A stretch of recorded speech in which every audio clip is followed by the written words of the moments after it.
నమస్తే, welcome to 99 TV. కంటిలోన నలుసు, పంటి కింద రాయి, చెవిలోన జోరీగా. ఈ పద్యం మనం చిన్నప్పుడు చదువుకున్నాం. ఇవాళ అచ్చంగా ఇది కూటమి సర్కార్కి అతికినట్టు సరిపోతుంది. ఆంధ్రప్రదేశ్లో కంట్లో నలుసేమో పిఠాపురం వర్మ గారు, పంటి కింద రాయేమో కొలికిపూడి శ్రీనివాస్ గారు, చెవిలో జోరీగేమో చూడబోతే బీజేపీ నేత షాదినేని యామిని శర్మ గారు. ఉన్న కష్టాలన్నీ ఆంధ్రప్రదేశ్కే రావాలా? అది కూడా ఆంధ్రప్రదేశ్ని ఏలుతున్న కూటమి సర్కార్కే రావాలా? అది కూడా సొంత వాళ్ళ నుంచే రావాలా? వైసీపీ నుంచి కాదు, సొంత పార్టీల నుంచే. ఒకటా రెండా? కొలికిపూడి గురించి చెప్పుకోవాలంటే బోల్డన్ని వివాదాలు. ఆయన కొత్త ఎమ్మెల్యే, రాజకీయాలకు కొత్త, మాట్లాడటం అంటే రాజకీయంగా మాట్లాడటం ఎట్లాగో తెలియనివాడు. కానీ కూడా చంద్రబాబు నాయుడు గారు జీసస్ క్రైస్ట్కున్నంత సహనం ఆయనకు ఉంది కాబట్టి క్షమించి వదిలేస్తున్నాడు ఆయన. ఎంత సహనం అంటే మదర్ ధరిస్తాగానే ఎప్పుడైనా కోపం వస్తుందేమో, కానీ చంద్రబాబు నాయుడు గారికి మాత్రం ఆయన మీద కోపం రావట్లా. ఆయన మీద ఏమన్నా క్రమశిక్షణా చర్యలు తీసుకోమని వేరే వాళ్ళకి చెబుతున్నారు, కానీ చంద్రబాబు నాయుడు గారు ఏం తీసుకోవట్లేదు అనేది పార్టీ వర్గాల కథనం. ఇంతకీ ఏంటి కొలికిపూడి శ్రీనివాసరావు గారి తాజా డిమాండ్ ఏంటి?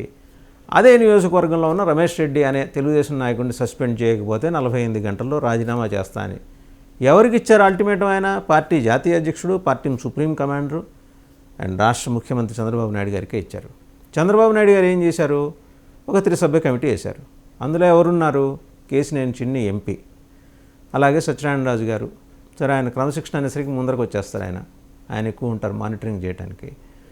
ఇంకొక పార్టీ ఎన్టీఆర్ జిల్లా పార్టీ అధ్యక్షుడు నెట్టం రఘురామ్ గారికి ఇచ్చారు. వీళ్ళ ముగ్గురికి ఏం చెప్పారంటే, కొలికిపూడి శ్రీనివాసరావు గారిని పిలిపించి మొత్తం మాట్లాడుకొని అవసరమైతే ఆగ్రహించి, ఇంకా అవసరమైతే కన్నెర చేసి, ఇంకా బాగా అవసరం అనిపిస్తే మందలించి, ఆయన మీద ఇలా అయితే క్రమశిక్షణ చర్యలు తీసుకుంటామని గట్టిగా పేపర్ వెయిట్ని బల మీద గుద్ది మరీ చెప్పమని చెప్పారు. ఈయన చెప్పలా. సరే, వాళ్ళు చెప్పడం చెప్పారు. తర్వాత వాళ్ళు కూడా వాళ్ళ బలం సరిపోక పల్లా శ్రీనివాసరావు గారు తెలుగుదేశం పార్టీ రాష్ట్ర అధ్యక్షులు వారికి చెప్పారు. ఆయన ఏం చేయాలో పాలుపోక అంతకుముందు రాష్ట్ర అధ్యక్షుడిగా చేసిన మంత్రి అచ్చెన్నాయుడు గారికి చెప్పారు. శ్రీ అచ్చెన్నాయుడు గారు వెళ్ళి చంద్రబాబు నాయుడు గారికి చెప్పారు. ఇదంతా ఒక చైన్ అనమాట. ఇన్ని వ్యవస్థలు దాటుకుంటూ చంద్రబాబు నాయుడు గారి దగ్గరికి వెళ్ళేప్పటికీ యథాలాపంగా ఆయన మళ్ళీ తల పంకించి, నిజంగానా కొలికిపూడి ఆ రకంగా క్రమశిక్షణ గీత దాటుతున్నారా? కొలికిపూడి శ్రీనివాసరావు మాట్లాడలేదేంటి? కొలికిపూడి శ్రీనివాసరావు మౌనంగా ఉంటున్నాడు ఏంటి?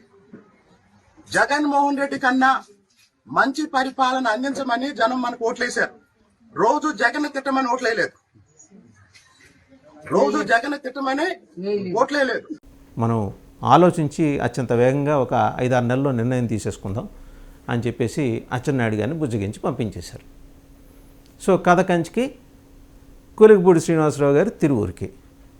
ఆయన అల్టిమేటం ఇచ్చి 48 గంటలు దాటి 2 రోజులైంది. ఇంతవరకు పార్టీ క్రమశిక్షణా సంఘం ఎలాంటి చర్యలు తీసుకుందో తెలియదు. ఆయనేమో రమేష్ రెడ్డిని బెదిరిస్తాడు, ఆయన సస్పెండ్ చేయకపోతే నేను రాజీనామా చేస్తా అంటాడు, ఆయన్ని బెదిరిస్తాడు, బ్లాక్మెయిల్ చేస్తాడు, చెరువు మీద అలుగుతాడు.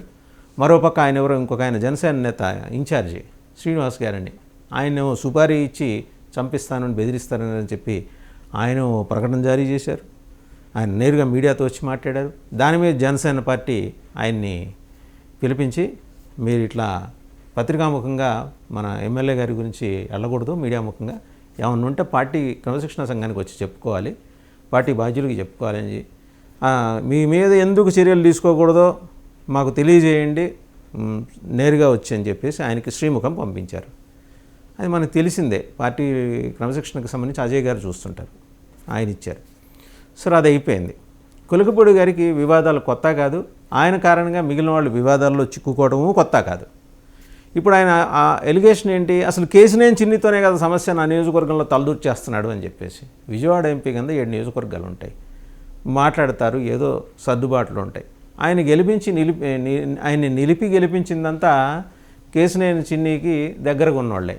ఇవాళ వాళ్ళు పెత్తనం చేసేస్తున్నారు, నా దాకా ఏం రావట్లేదని చెప్పేసి, అంటే నేను పెత్తనం చేయడానికి, తాను పెత్తనం చేయడానికి ఏంటంటే అవకాశం దొరకట్లేదని చెప్పేసి కొలికిపూడి గారి వాదన. ఆయనకి స్టాండర్డ్గా ఒక వాక్యం ఉంటుంది ఎప్పుడు, బోళ్ళంతమంది ఐఏఎస్లు నేను తయారు చేశాను. అయి ఉండొచ్చు కాక, మీరు మేధావి, ఐఏఎస్కి సివిల్స్కి కోచింగ్ ఇచ్చారు, చాలామంది సుశిక్షితులైన సివిల్ సర్వెంట్లను మీరు తయారు చేశారు. బట్ అది వేరు, ఇది రాజకీయం. మీరు 10 మందిని కలుపుకుపోవాలి. మీ సొంత దళిత సామాజిక వర్గంలోనే మీకు చిక్కులు ఉన్నాయి, పరాయి వాళ్ళతో రావా. సో ఆ రకంగా ఈయన కంటిలోని నలుసు. ఇక పంటి కింద రాయెవరు? వర్మ గారు, పిఠాపురం వర్మ గారు. ఆయన 2 రోజులకు ట్వీట్ చేస్తూ ఉంటారు. అలాగే అధిష్టానం ఏమన్నా కొంచెం ఏంటి వర్మ గారు మీరు అలా ట్వీట్ చేయొచ్చా అని మందలిస్తే టక్కన డిలీట్ చేసి ఇదంతా మా సోషల్ మీడియా హ్యాండ్లర్స్ చేస్తున్నారు, నా నోటీసులో లేదు, నేను అసలు అలాంటి ట్వీట్స్ చేస్తానా అంటారు. ఈయన సంగతి తెలిసి తెలుగుదేశం పార్టీ వాళ్ళు ఏం చేస్తున్నారంటే ఆయన ఎప్పుడైనా మళ్ళీ ట్వీట్ పెట్టి డిలీట్ చేస్తాను, ట్వీట్ పెట్టంగానే ముందర అచ్చంగా దాని మీద ఒక మనిషిని కూర్చోబెట్టారు. ఆయన ఏమైనా ట్వీట్ పెడితే ఇమీడియట్గా డౌన్లోడ్ చేసి సేవ్ చేసుకోవటం. రేపొద్దున అబ్బాయి నాకు సంబంధం లేదు వాళ్ళు ఎవరో పెట్టారు అని అంటారు అనే అవకాశం ఉంది. కాబట్టి వాళ్ళ దగ్గర ఎవిడెన్స్ ఉంచుకుంటారు. తెలుగుదేశం పార్టీ నాలెడ్జ్ సెంటర్ ఆ విషయంలో చాలా గొప్పది. ఇలాంటి ఎవిడెన్స్లన్నీ సేకరించి ఫైల్స్ తయారు చేస్తుంటుంది అనమాట. సొంత పార్టీ నాయకులు, ఎమ్మెల్యే వాళ్ళు ఎప్పుడైనా పదవుల కోసం వస్తారు కదా, వచ్చినప్పుడు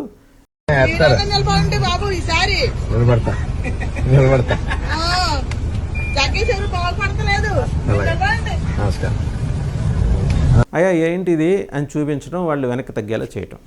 ఒక రకంగా పొలిటికల్ మేనేజ్మెంట్లో ఇవన్నీ మామూలే, దాన్ని పెద్దగా తెలుగుదేశాన్ని ఎత్తి చూపాల్సిన అవసరం ఏం లేదు.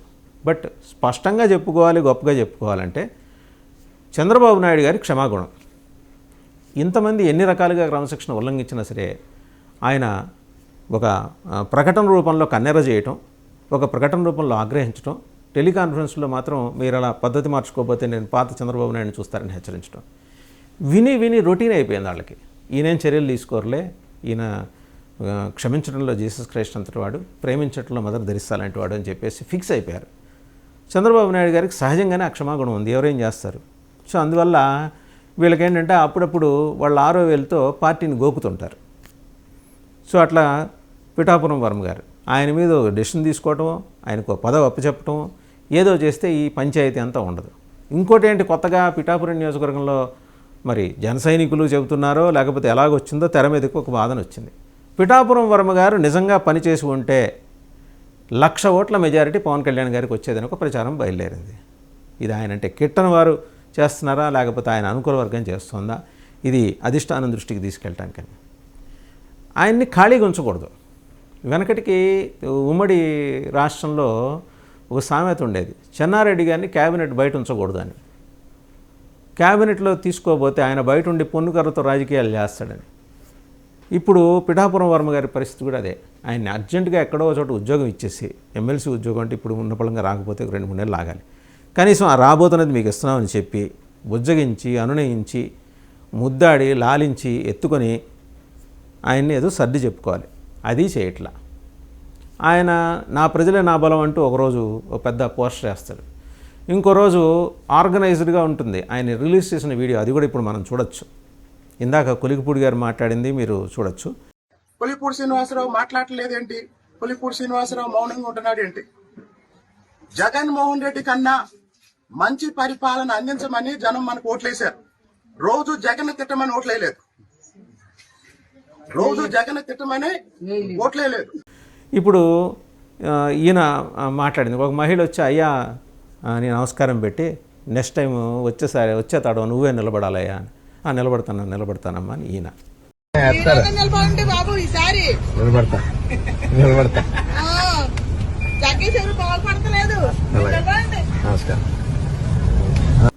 సో ఎంత ఆర్గనైజ్డ్ అంటే మీడియా సెట్టింగ్ అంటారు ఆయన ఒకటి. సరే, ఇంకా బీజేపీ వాళ్ళు కూడా తక్కువ తిన్నారా అంటే సాదినేని యామిని శర్మ గారు, బీజేపీ మహిళా నాయకురాలు, కొంచెం వాక్శుద్ధి, వాక్పటిమ, అలాగే సబ్జెక్ట్స్ మీద అవగాహన ఉన్న ఆమె హఠాత్తుగా వచ్చి పవన్ కళ్యాణ్ గారి ఉద్యోగాన్ని ఆవిడ భుజానికి ఎత్తేసుకుంది. ఏంటది? రాష్ట్రం నుంచి మిస్ అయిన 30,000 మంది మహిళలు. వాళ్ళు ఏమయ్యారు? అర్జెంటుగా వాళ్ళ ఆచూకీ నాకు తెలియాలని చెప్పేసి డీజీపీ గారిని కలిసి ఇంతలో వినతిపత్రం ఇచ్చింది. వాస్తవంగా ఆవిడ అడిగే దాంట్లో ఖచ్చితంగా న్యాయం ఉంది. 30,000 మంది మహిళలు మిస్ అయ్యారు. మహిళలు, ఆడపిల్లలు, యువతులు, చిన్న పిల్లలు, అనాథ ఆడపిల్లలు, వీళ్ళందరూ మిస్ అయ్యారు, వీళ్ళందరూ ఎక్కడికి పోయారు అని చెప్పేసి పవన్ కళ్యాణ్ గారు చాలా సందర్భాల్లో ఎన్నికల ముందు సభల్లో ఆయన ఆవేదన వ్యక్తం చేశారు. అసలు అంటే గుండెల్లోంచి తనకు వచ్చిన ఆవేదన అది. నిజంగా ఏంటంటే ప్రభుత్వం రాగానే వీళ్ళందరూ ఆచూకీ తెలుసుకుని వెనక్కి తీసుకొచ్చేస్తారు. మరి డీజీపీ గారికి నిన్న వెళ్ళి బీజేపీ నాయకురాలు వినతిపత్రం సమర్పించారు. ఇప్పుడు చెప్పొచ్చేది ఏంటంటే పిఠాపురం వర్మ గారు కావచ్చు, తిరువూరు ఎమ్మెల్యే కొలికిపూడి శ్రీనివాసరావు గారు కావచ్చు, బీజేపీ నేత మరి ఆవిడ సాధినేని యామిని శర్మ గారు కావచ్చు, వీళ్ళందరూ పార్టీకి ఒక సమన్వయ కమిటీ ఉంటుంది, వాళ్ళ ముందు చెప్పుకోవాలి. బీజేపీ నేత సాధినేని యామిని శర్మ గారు అయితే పార్టీ రాష్ట్ర మహిళా అధ్యక్షురాలు పురంధరేశ్వరి గారు ఉన్నారు. వారి దగ్గరికి వెళ్ళి, అమ్మా ఇలా 30,000 మంది మహిళలు మిస్ అయ్యారు, ఇదే విషయం మన డిప్యూటీ సీఎం పవన్ కళ్యాణ్ గారి ఎన్నికల ముందు ఆయన జనసేన కమాండర్ ఇన్ చీఫ్గా ఆయన చెప్పుకుంటూ వచ్చి, మనం అధికారంలో రాగానే వీళ్ళందరూ ఆచూకీ తీసుకుని వాళ్ళని వాళ్ళ ఇళ్ళకి చేర్చేస్తాం, వాళ్ళ కుటుంబాల దగ్గరికి చేర్చేస్తాం అని చెప్పారు. ఇంతవరకు ఒక సెంటీమీటర్ అది ముందుకు కదలలేదు. ఆవిడకి చెప్పుకోవాలి, ఆవిడ మాట్లాడుకుంటారు పవన్ కళ్యాణ్ గారితో, చంద్రబాబు గారితో, ముఖ్యమంత్రి లా అండ్ ఆర్డర్ ముఖ్యమంత్రి దగ్గర ఉంటుంది కాబట్టి.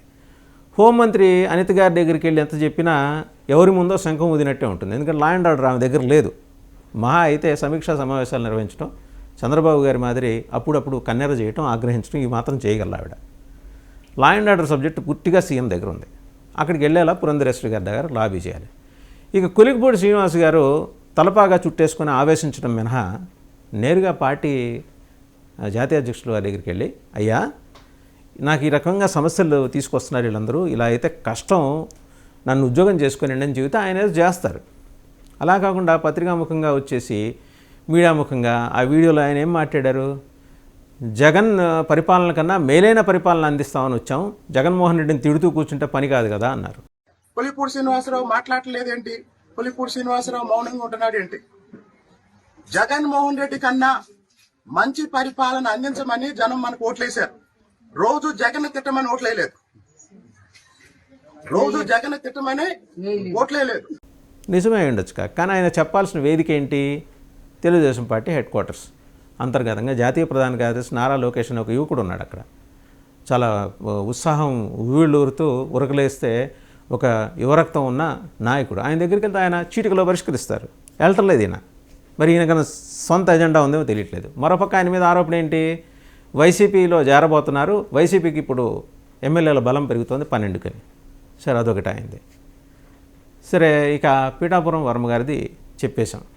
ఏమని, ఆయన కూడా ఈ ట్వీట్లు చేయటం, లేకపోతే ఇలా ఎక్కడో పారిశుధ్యం బాగాలేదంటూ వీడియో పోస్టులు పెట్టి పిఠాపురం నుంచి ఎన్నికైన డిప్యూటీ సీఎం పవన్ కళ్యాణ్ గారిని హ్యూమిలేట్ చేయటం, చేసే విధంగా మాట్లాడటం, ఇవన్నీ సహజంగానే డీసీఎం పవన్ కళ్యాణ్ గారికి ఇది కాకరేకెత్తిస్తాయి.